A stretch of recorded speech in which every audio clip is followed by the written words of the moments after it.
So today we're going to feature a few lucky sons of bitches. Starting off with NBFS, who's doing some staking.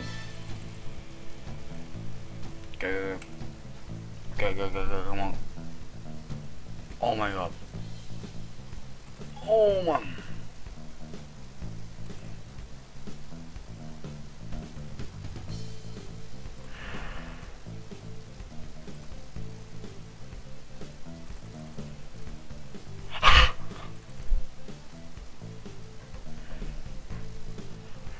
Wow. Damn, now that's pretty lucky, but not quite as lucky as Pebs, who completed around 30 clue scrolls and got 2 third age items. That's insane! If that's not bad enough, he then shows you how much he sold them for.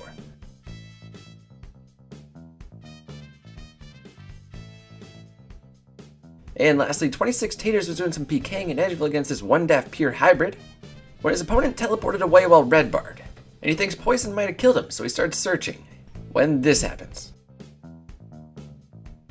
Oh my gosh! Holy crap, yes! Oh! Oh, there's a lot of people. Oh, you're dead. Whoa! What the fuck? Did you see him?